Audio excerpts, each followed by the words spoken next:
নমস্কাৰ ছাত্ৰ ছাত্ৰীসকল, আজি আমি এই ভিডিঅ'টোত নৱম শ্ৰেণীৰ বিজ্ঞানৰ প্ৰথম অধ্যায় আমাৰ চাৰিওকাষৰ বস্তুবোৰৰ কেইটামান মই MCQ লৈ আহিছো। তোমালোকে ভিডিঅ'টো স্কিপ নকৰি শেষলৈকে চাই থাকিবা।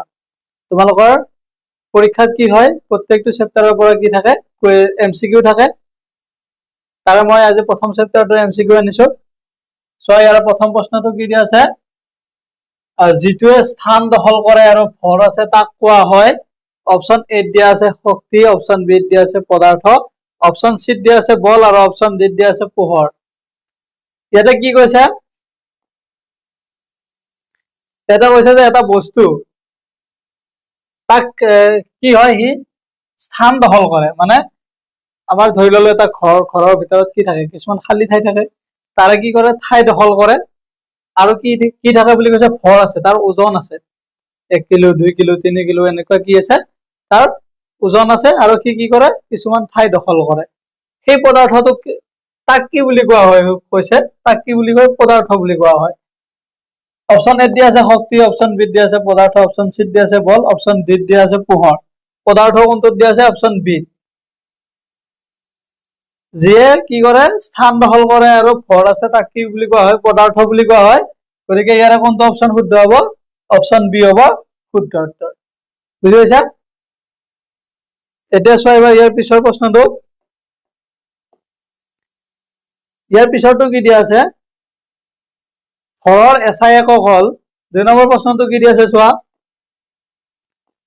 ভৰৰ এছাই একক হল। অপশন এ দিয়া আছে গ্ৰাম, অপশন বি দিয়া আছে কিলোগ্ৰাম, অপশন সি দিয়া আছে নিউটন আৰু অপশন ডি দিয়া আছে লিটাৰ। ভৰ মানে ওজন, ওজনৰ এছাই একক কি, আমি ওজনক কি হিচাপত জোখো। আমি যেতিয়া দোকানত বস্তু কিনিব যাওঁ, দোকানীজনক আমি কি কওঁ, যেতিয়া আমাক চেনি লাগে বা দালি আনিব লাগে, তেতিয়া আমি কি বিচাৰো, গ্ৰাম, কিলোগ্ৰাম বা কুইণ্টেলত বিচাৰো। গতিকে ভৰৰ এছাই একক কি হয়, ভৰৰ এছাই একক হল কিলোগ্ৰাম। বুজি পাইছা? ভৰৰ এছাই একক কি, ভৰৰ এছাই একক হল কিলোগ্ৰাম। বুজি পাইছা? এতিয়া ইয়াৰ পিছৰ প্ৰশ্নটো চোৱা। ইয়াৰ পিছৰ প্ৰশ্নটো কি দিয়া আছে, 3 নম্বৰটো। 3 নম্বৰটো দিয়া আছে যে তলৰ কোনটো পদাৰ্থৰ অৱস্থা নহয়। আমাক তলত 4টা অপশন দিয়া আছে, সেই 4টা অপশনৰ কোনটো অৱস্থা পদাৰ্থ নহয় সুধিছে। সেই 4টা অৱস্থা কি দিয়া আছে, অপশন এ দিয়া আছে কঠিন, অপশন বি দিয়া আছে তৰল, অপশন সি দিয়া আছে গেছ আৰু অপশন ডি দিয়া আছে শক্তি। ইয়াৰে কোনটো পদাৰ্থৰ অৱস্থা নহয় সুধিছে। কঠিনটো কি হয়, কঠিনটোতো অৱস্থা হয়, কাৰণ আমাৰ যিবিলাক চকী, ডেস্ক, বেঞ্চ থাকে সেইবিলাক কি হয়, কঠিন পদাৰ্থ হয়। নেক্সট কি আছে, তৰল। তৰলটো পদাৰ্থ হয় নে নহয়, তৰলটোৰ নিৰ্দিষ্ট কি আছে, ভৰ আছে। সিও এটা কি কৰে, ঠাই দখল কৰি থাকে। তৰল যেনেকুৱা পানী, পানীটোৱে কি কৰে, এটা গিলাচত ভৰাই দিলে এইটো ঠাই দখল কৰে, তাৰ কি থাকে, এটা ওজন থাকে। গতিকে তৰলটো কি হব, এটা পদাৰ্থ হব। গেছীয়টো কি হব, গেছীয় এটা কি হয়, পদাৰ্থ হয়। গেছ এটা কি হয়, পদাৰ্থ হয়। সিও নিজা আৰু কি হয়, নিজা ভৰ থাকে আৰু ঠাই দখল কৰি থাকে। তাৰপিছত কি আছে, শক্তি। শক্তিটো পদাৰ্থ হয় নে, শক্তিটো কি নহয়, পদাৰ্থ নহয়। গতিকে ইয়াৰে শুদ্ধ উত্তৰ কোনটো হব, অপশন ডি হব শুদ্ধ উত্তৰ। বুজি পাইছা? এতিয়া চোৱা ইয়াৰ পিছৰ প্ৰশ্নটো, 4 নম্বৰ প্ৰশ্নটো চোৱা।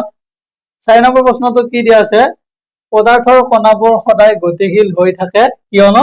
অপশন এ দিয়া আছে গতি শক্তি থাকে, স্থিতি শক্তি থাকে, তাপ শক্তি থাকে আৰু ৰাসায়নিক শক্তি থাকে। পদাৰ্থৰ কণিকা বিলাকে কি কৰে, সদায় গতি কৰি থাকে। পদাৰ্থৰ কণিকা বিলাকে সদায় গতি কৰি থাকিলে তাৰ কি থাকিব লাগিব, তাৰ গতি শক্তি থাকিব লাগিব। গতিকে ইয়াৰে কোনটো অপশন শুদ্ধ হব, ইয়াৰে অপশন এটো হব শুদ্ধ উত্তৰ। ইয়াৰে কোনটো অপশন শুদ্ধ উত্তৰ হব, অপশন এ হব শুদ্ধ উত্তৰ। বুজিছা? এবাৰ চোৱা ইয়াৰ পিছৰটো। ইয়াৰ পিছৰটো কি দিয়া আছে,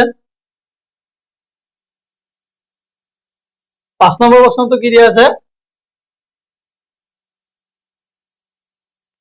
5 নম্বৰ প্ৰশ্নটো দিয়া আছে যে কঠিন পদাৰ্থ পোনপটীয়াকৈ গেছলৈ পৰিণত হোৱা প্ৰক্ৰিয়াটো কি বোলা হয়। কঠিন পদাৰ্থ এটা পোনপটীয়াকৈ গেছলৈ পৰিণত হোৱা প্ৰক্ৰিয়াটো কি কোৱা হয়, অপশন এ দিয়া আছে দ্ৰবণ, অপশন বি দিয়া আছে বাষ্পীভবন, অপশন সি দিয়া আছে ঊৰ্ধ্বপাতন, অপশন ডি দিয়া আছে ঘনীভৱন। ইয়াৰে কোনটো হয়, কোন মানে কি হয়, কঠিন পদাৰ্থৰ পৰা পোনপটীয়াকৈ কিহলৈকে যায়, গেছলৈকে যায়। কোনটো প্ৰক্ৰিয়াত যায়, ঊৰ্ধ্বপাতন প্ৰক্ৰিয়াত যায়। ঊৰ্ধ্বপাতন প্ৰক্ৰিয়াৰ জৰিয়তে কি হয়, কঠিন পদাৰ্থ এটা পোনে পোনে কিহলৈকে যায়, গেছলৈকে যায়। বুজি পাইছা? এতিয়া চোৱা 6 নম্বৰ প্ৰশ্নটো কি দিয়া আছে, কণাবোৰৰ মাজত আকৰ্ষণ বল আটাইতকৈ বেছি থাকে। অপশন এ দিয়া আছে গেছত, অপশন বি দিয়া আছে তৰলত, অপশন সি দিয়া আছে কঠিনত, অপশন ডি দিয়া আছে প্লাজমা। আমাক কি সুধিছে, কোনটো পদাৰ্থত আটাইতকৈ কি হয়, কণাবোৰৰ মাজত আকৰ্ষণ বলটো বেছি হয় সুধিছে।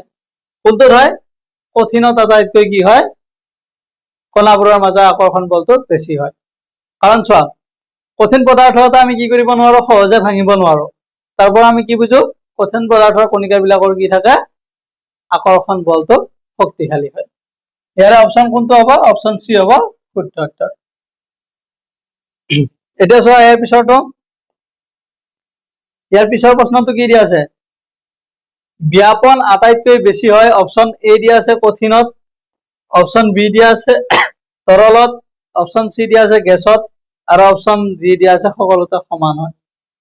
ব্যাপন আটাইতকৈ ক'ত বেছি হয়, ব্যাপন প্ৰক্ৰিয়াটো আটাইতকৈ ক'ত বেছি হ'ব, কঠিনত বেছি হ'ব নে, তৰলত বেছি হ'ব নে, গেছত? ব্যাপন মানে কি হয়, ব্যাপন মানে হল কি, দুটা বেলেগ বেলেগ পদাৰ্থৰ কি হয়, পৰস্পৰ মিহলি হোৱাকে কি বুলি কোৱা হয়, ব্যাপন বুলি কোৱা হয়।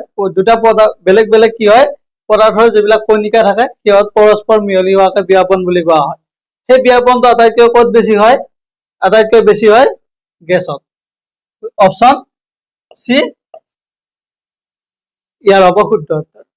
বুজি পাইছা? এবাৰ চোৱা ইয়াৰ পিছৰটো, ইয়াৰ পিছৰ প্ৰশ্নটো কি আছে, 8 নম্বৰটো, কোন অৱস্থাৰ পদাৰ্থৰ নিৰ্দিষ্ট আয়তন আছে কিন্তু নিৰ্দিষ্ট আকৃতি নাই? অপশন এ হল কঠিন, অপশন বি হল তৰল, অপশন সি হল গেছ, আৰু অপশন ডি প্লাজমা। ইয়াতে কি কৈছে, কোন অৱস্থাৰ পদাৰ্থৰ নিৰ্দিষ্ট আয়তন আছে কিন্তু নিৰ্দিষ্ট আকৃতি নাই। তাৰ আয়তন আছে কিন্তু আকৃতি নাই, কোনটো হ'ব? অপশন সি গেছত। গেছৰ কি হয়, নিৰ্দিষ্ট আয়তন আছে কিন্তু আকৃতি নাই। বুজি পাইছা? এতিয়া চোৱা ইয়াৰ পিছৰ প্ৰশ্নটো কি দিয়া আছে, উষ্ণতাৰ এছআই একক হল চেলচিয়াছ, ফাৰেনহাইট, কেলভিন, জুল। উষ্ণতাৰ এছআই একক কি হয়, উষ্ণতাৰ এছআই একক হল কেলভিন। ইয়াৰে কোনটো হ'ব, অপশন সি শুদ্ধ উত্তৰ। ইয়াৰে অপশন সি হ'ব শুদ্ধ উত্তৰ।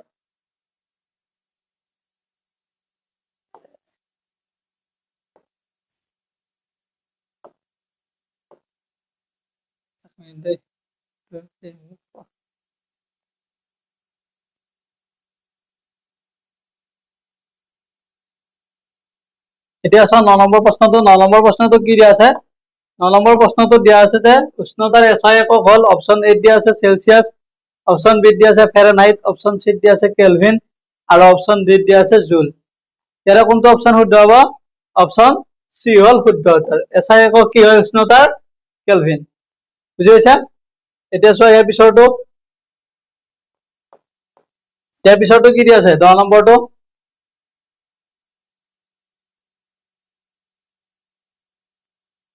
যিকোনো উষ্ণতাত তৰল পদাৰ্থ গেছলৈ পৰিণত হোৱা প্ৰক্ৰিয়াটো কোৱা হয়।